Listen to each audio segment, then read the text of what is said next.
اب ہاتھ کی پشت رہ گئی، ہاتھ کی پشت سے گردن کا مسح کیا جائے گا۔ اچھا اس میں بعض لوگ آگے سے پیچھے سے آگے کی طرف لے کر آتے ہیں، یہ بھی طریقہ صحیح ہے، لیکن اس میں مسئلہ یہ ہوتا ہے کہ گلے کا مسح کرنا مکروہ ہے۔ اچھا تو گدی کا مسح کرنا سنت ہے اور گلے کا مسح کرنا مکروہ ہے۔ پیچھے سے جب آگے لے کر آئیں گے تو ہو سکتا ہے گلے پر ہاتھ لگ جائے اور وہ ایک مکروہ فعل ہو جائے، اس لیے بہتر یہ کہ یہاں پر ہاتھ رکھیں اور پیچھے لے جائیں، یہاں پہ ہاتھ رکھ کے پیچھے لے جائیں، تو گلے کی جو کراہت ہے مسح کرنے کی وہ بالکل لازم نہیں ہے۔ وضو میں گردن کا مسح صرف احناف کے نزدیک ہے، باقی ائمہ کے نزدیک نہیں ہے۔ وہ کہتے ہیں کہ گردن جو ہے یہ بھی سر کا حصہ ہے۔ تو گردن کا سر کا مسح کریں، اس کے بعد انگلی سے کان کا کیا، کان کے پچھلے حصے کا کیا، بس۔ گردن میں جو پچھلے حصے کا مسح ہے ایک ضعیف روایت ہے، اس میں صحیح حدیث نہیں ہے، اس ضعیف روایت کی بیس پر علماء کہتے ہیں کہ اس کو باقاعدہ سنت نہیں سمجھا جائے گا، اور افضل ہے کوئی کر لے ٹھیک ہے، نہ کرے تو بھی ٹھیک ہے، اور اس مسح کا اگر کوئی انکار ہی کر دے تو بھی ٹھیک ہے، کیونکہ اتنا حساس مسئلہ نہیں کہ اس میں مناظرہ شروع کرتے ہیں آپ۔ بعض علماء اس گردن کے مسئلے کا بالکل انکار کرتے ہیں تو وہ بھی ٹھیک ہے، لیکن روایت بہرحال ملتی ہے تو اس لیے بعض علماء اس کے قائل ہیں، اگرچہ وہ روایت صحیح نہیں ہے تو کہتے ہیں ہم کون سا سنت ہونے کا فتویٰ تھوڑی دے رہے ہیں، سنت ہونے کا فتویٰ نہیں دے رہے، بہتر ہے کر لے، نہیں کرے تو بھی ٹھیک۔ کچھ لوگ گردن کا مسح کرتے ہیں، گردن کا مسح کرتے ہیں، اس کا مختلف طریقے سے بگانا ہے، اس کے اتنے فائدے فلاں ہیں۔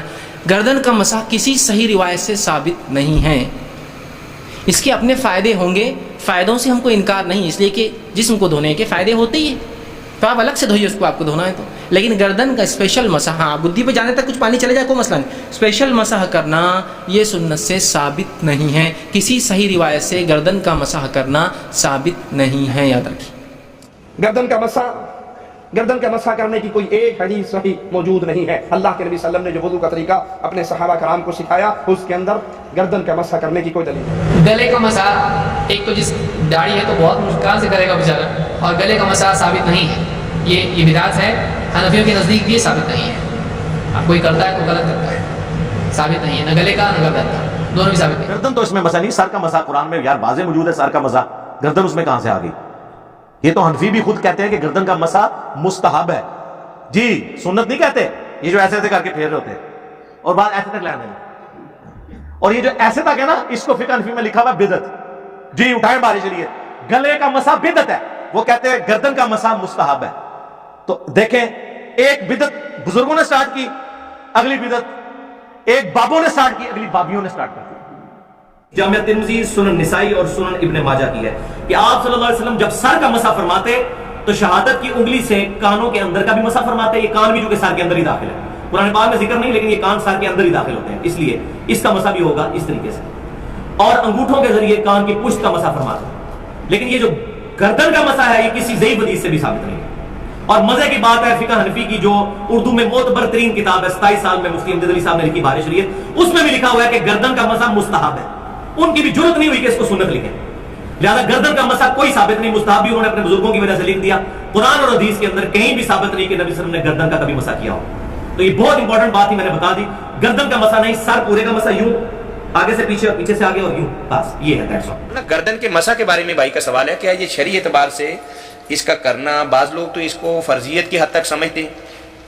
فرضیت تو کوئی بیوقوفی کہتا ہوگا، کوئی نہیں دنیا میں ایسا آدمی آدم جو ہو وہ کہہ کے سنت بھی کوئی نہیں کہتا، مستحب کہہ دیتے ہیں، وہاں اگر جائیں گے تو ایسا نہ کریں تو پکڑ کے آپ سے کروائیں گے۔ اور وہ تو بیوقوف لوگ ہیں نا، علم سے خالی ہیں، ورنہ کوئی نہیں فرض واجب سنت تک بھی نہیں کوئی کہتا، صرف کہتے ہیں کہ اچھا ادب ہے، مستحب ہے، اور اس پر جو ہے نا حدیث تو کوئی نہیں، بہت سے بڑے بڑے عالموں نے اسی لیے بدعت کہا نا، اور جو بات مولانا عبدالحی لکھنوی رحمۃ اللہ نے کہی ہے وہ بہت وزنی ہے، اس پر رسالہ لکھا، مگر وہ کہتے ہیں جو طریقہ ہے نا ہمارے حنفیوں کے رائج کے وضو کانوں کا مسح کر کے پھر الٹے ہاتھوں سے پیچھے پشت سے گردن، وہ کہتے ہیں کہ یہ تو کہیں نشان ملا ہی، اس نے کہا یہ میں نہیں جانتا کہ ہمارے مشائخ اور حنفی بزرگوں نے کہاں سے نکالا، اس کا تو وجود سرے سے نہیں، جو کچی پکی میں نے لکھی وہ بھی ہے کہ سر پر ہاتھ پھیرتا پھیرتا گدی تک لے جائے، کہ صرف یہاں تک ہی نہ ختم کر دے، تھوڑا سا نا بالوں سے نیچے، جس کو ہم گچی کہہ دیتے ہیں، کوئی الگ نہیں کہتا، جو مسح آیا ہے نا وہ یہ ہے کہ ذرا ہاتھ نیچے تک لے جائے، پھر واپس لائے، وہ کہتا جو الگ کرتے ہیں نا بعد میں اللہ اکبر تحقیق الطلبہ میں، اس کا تو نشان ہی نہیں ملا کبھی، حضور نے ایک بار جھوٹی روایت بھی نہیں ملی، اس لیے وہ مسح کہتا ہے گردن کا جو تھا ہمارا تھوڑا بہت ثبوت وہ سر کے مسح کے ساتھ ہی تھا کہ ہاتھ ذرا نیچے تک لے جاؤ پھر واپس لے جاؤ، کانوں کے مسح کے بعد یوں کہتا ہے یہ سرے سے نہیں، میرے پاس اور سلام کا کہتا ہے کہاں نشان اس کا، کسی روایت میں دکھاؤ۔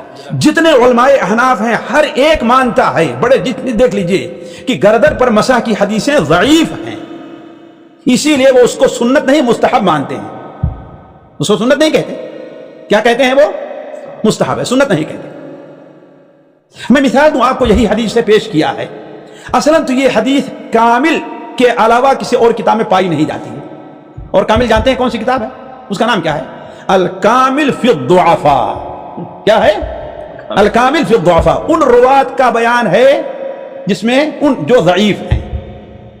امام سیوطی رحمہ اللہ نے اپنی کتاب جامع الکبیر شاید مقدمے میں لکھا ہے کہ اگر کسی حدیث کے لیے میں الکامل کا یا فلاں فلاں کتاب کا حوالہ دوں اور اس پر کوئی حکم نہ لگاؤں تو اس کا مطلب ہے کہ وہ حدیث ضعیف ہے.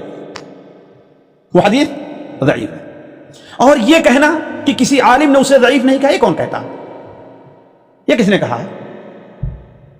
آپ اسے صحیح ثابت کیجئے. یہ دھاندلی دیکھیے کہ صرف راویوں کا نام لکھا اور بیان نہیں کیا، اس میں متعدد راوی جو ہیں ضعیف ہیں.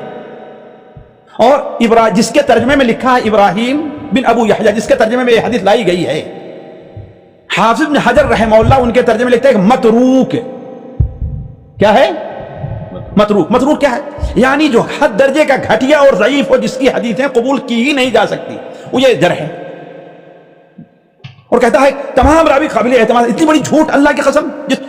اگر کوئی آدمی یہ کہے کہ سورج نکلا ہے اور کہے سورج نہیں ہے تو اتنی بڑی شاید جھوٹ. اور ذخیرۃ الحفاظ میں اس حدیث کو ضعیف کہا گیا ہے. عبد الحق اشبیلی، ابو الحق الاحکام الوسطی کے اندر انہوں نے، مجھے چیلنج نہیں ورنہ میں صفحات نقل کر کے لیا تھا، انہوں نے لکھا ہے کہ ابراہیم ابو یحییٰ یہ متروک راوی ہیں.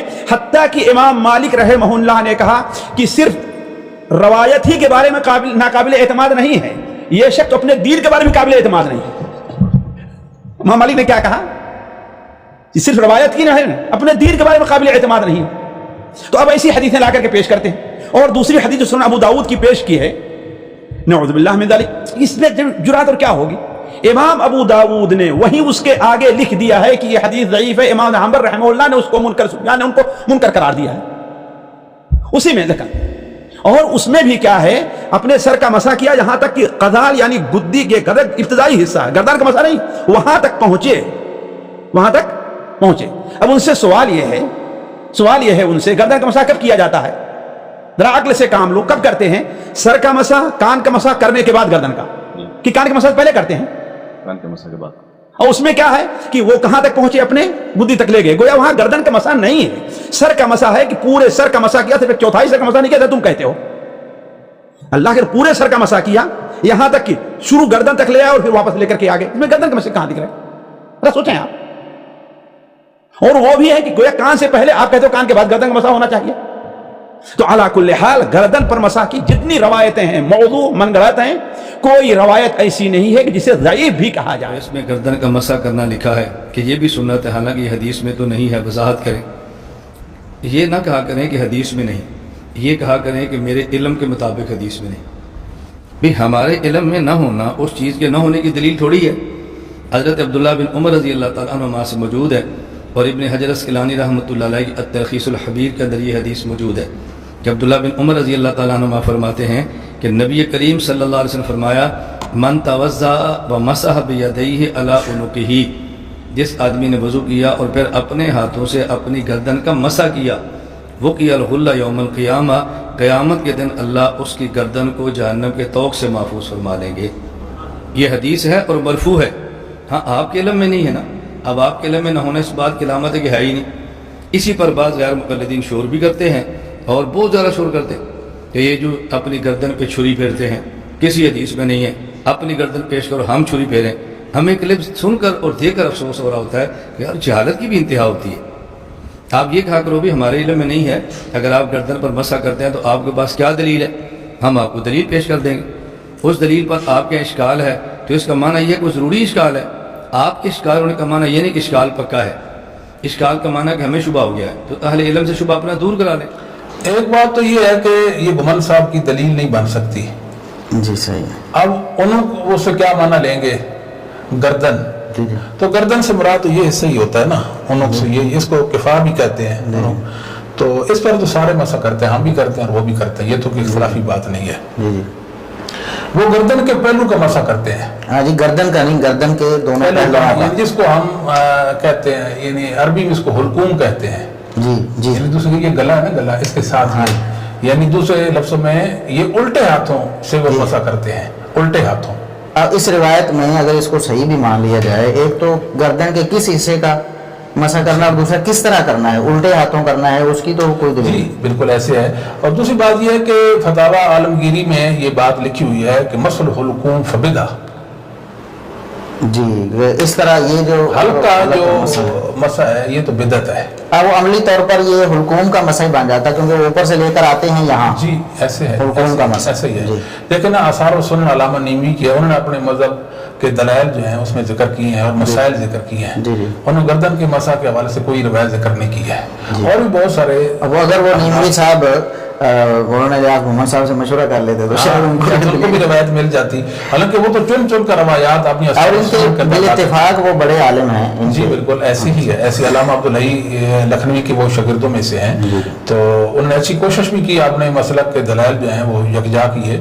بہرحال انہوں نے بھی یہ گردن کے مسح کے حوالے سے کوئی ذکر نہیں کیا. اور بھی کئی ایک علماء ہیں جنہوں نے اس حوالے سے اپنی کتابوں میں کچھ ذکر نہیں کیا. یہ جو گمن صاحب نے آپ سب روایت پیش کی ہے نا کہ من توضا مسح عنقہ وقع الغلہ یوم القیامہ، یہ دنیا جہان کی جھوٹی بے سند بے سروپا روایت ہے. اس پر بنیاد رکھ کر کوئی عمل نہیں کیا جا سکتا. جی صحیح. خرابی کیا ہے؟ خرابی یہ ہے کہ ابو الحسین ابن فارس نے سب سے پہلے دنیا میں یہ روایت جو ہے نا وہ ذکر کی ہے اپنی کتاب کے اندر. جی صحیح. علامہ رویانی جو ہیں یہ 520 میں فوت ہوتے ہیں، انہوں نے ابن فارس سے یہ روایت نقل کی. جی ٹھیک ہے. ابن فارس سے لے کر محمد بن فلیح تک انہوں نے سند ہی ذکر نہیں کی. جی صحیح. ابن فارس سے لے کر محمد بن فلیح تک یعنی کئی صدیوں کا فاصلہ ہے درمیان میں. حافظ نجر رحمہ اللہ نے کہا ہے نا جی کہ ابن فارس اور ابن محمد بن فلیح کے درمیان مفازہ ایک صحرا ہے. صحرا ہے جس میں انسان پڑ جائے تو بھٹک جاتا ہے، اونٹوں کی گردنیں ٹوٹ جاتی ہے. فَيُنْظَرُ فِيهَا. آپ دیکھیں تو صحیح نا کتنا فاصلہ ہے. اس فاصلے کو کون طے کرے گا؟ 3-4 راوی جو ہیں وہ غیب ہیں. وہ کون ہیں؟ اللہ عالم. جب ہمیں پتہ ہی نہیں ہے کہ اس سند کے راوی کون ہیں تو ہم کہہ سکتے ہیں کہ جھوٹی بے بنیاد بے سند بھی اس کو کہیں تو اس میں کوئی مذائقہ نہیں ہوگا. جی تو یہ انصاف کے خلاف بات ہے نا. شاید تلخیص الحبیر سے وہ روایت نقل کی اور حافظ بن حجر رحمہ اللہ کا یہ تبصرہ جو ہے نا وہ ذکر نہیں چاہیے تو یہ تھا کہ ان کا رد کر دیتے کہ نہیں ان کی بات ٹھیک نہیں، ہمیں تو وہ راوی مل گئے ہیں یا اس کی توثیق مل گئی ہے یا اس اعتبار سے یہ قابل اعتراض بات نہیں ہے. تو اسے حذف کر دیا اور یہ جو روایت انہوں نے بطور تنبیہ ذکر کی تھی کہ یہ جھوٹی روایت ہے اسے دلیل بنا لیا. اور ابن الملکر رحمہ اللہ تعالیٰ نے البدر المنیر کے اندر لکھا کہ وہ اس کی سند ذکر کر دیتے تو ہم دیکھ لیتے کہ سند کے کیا احوال ہیں. سند ہی کوئی نہیں ہے تو اب اس کو کیا کریں جی؟ اس پر دین کی بنیاد نہیں رکھی جا سکتی، کسی عمل کی بنیاد نہیں رکھی جا سکتی، اس کو بیچارے ثبوت پیش نہیں کی جا سکتا. یہ علمی دیانت کے منافی بات ہے. پھر گمن صاحب نے اس کو اپنے دورہ کی کلاس کے اندر یہ روایت پیش کی ہے. تحقیقی دورہ ہے. تحقیقی دورہ ہے اور روایات ایک طالب علم کو بتا رہے ہیں کہ ہماری دلیل ہے. دلیل کون سی؟ ابن فارس نے اپنی کتاب میں ذکر کی ہے اور وہ یہ روایت ہے. ابن فارس سے لے کر محمد بن فلیح تک صدیوں کا فاصلہ ہے اور وہ فاصلہ کون طے کرے گا، کون بتائے گا اس دوران یہ جتنے جو راوی ہیں وہ کون سے راوی ہیں. پھر مزے والی بات آپ سب یہ بھی ہے کہ ابن فارس بے شک یہ لغت کے بڑے امام تھے، عربی ادب کے مطلب یہ ماہر تھے، عالم تھے، لیکن ان کی بھی معتبر توثیق کوئی بھی نہیں ہے. جی صحیح. اگر سند مل بھی جائے تو صاحب کتاب کی توثیق کہاں سے لائیں گے؟ اور سند کی بنیاد جو ہے وہ نہیں. تو یہ بھی تو دیکھنے ہیں کہ جو صاحب کتاب ہے، جو مصنف ہے، آیا وہ کون اس کی توثیق ائمہ حدیث سے ثابت ہے نہیں ہے. وہ 395 ہجری میں فوت ہوتے ہیں اور محمد بن فلیح جو ہیں یہ 197 میں فوت ہوتے ہیں. 200 تقریباً جی 200 سال کا فاصلہ ہے. سب کتاب کی توثیق بھی ثابت نہیں ہے معتبر. 200 سال کا درمیان میں فاصلہ بھی ہے. سند غیب ہے. کسی دور کے عالم نے اس سند کو ذکر ہی نہیں کیا تو اس کو دلیل کیسے بنایا جا سکتا ہے؟ اس سے تو معلوم ہوتا ہے کہ ان کا یہ مسئلہ اتنا زیادہ کمزور ہے کہ اس بارے میں ان کے پاس کوئی دلیل نہیں ہے کہ یہ جھوٹی موٹی دلیل تھی جو انہوں نے پیش کر دی. چلو طفل تسلی جسے کہتے ہیں. اب وہ جائے گا طالب علم دورہ کر کے جائے گا تو کسی اہل حدیث کے سامنے وہ پیش کرے گا، آگے سے یہ معارضہ کرے گا تو اس کے پاس کیا جواب ہو؟ جی بالکل. دوسری بات یہ ہے کہ جب کسی مسئلہ میں جو معتبر دلیل ہوتی ہے، یہ ٹھوس یا وزنی دلیل ہوتی ہے، عام طور پر یہ ایک انسان کی عادت ہے کہ وہ اس کو سب سے پہلے پیش کرتا ہے. تو گمن صاحب نے یہ روایت جو ہے وہ پیش کر دی اور اس کے علاوہ اور کوئی روایت بھی بھی پیش یہ نہیں اکلوتی دلیل ہے، یہ اکلوتی دلیل ہے. تو اب ہم یہ بھی امید کرتے ہیں گمن صاحب سے کہ انشاءاللہ وہ خیر کی طرف بڑھیں گے اور اس روایت کی تحقیق کریں گے. جب اس کی سند سے آگاہی نہیں پائیں گے یقیناً وہ اپنے موقف کو واضح کریں گے کہ جو روایت میں نے بطور دلیل گردن کے مسح کے ثبوت پر پیش کی ہے وہ غیر ثابت اور کیا کہتے ہیں کہ بے سروپا روایت ہے. تو انشاءاللہ امید ہے کہ وہ اس بات میں بھی رجوع کریں گے اور خیر کی اور اچھی بات کہیں گے.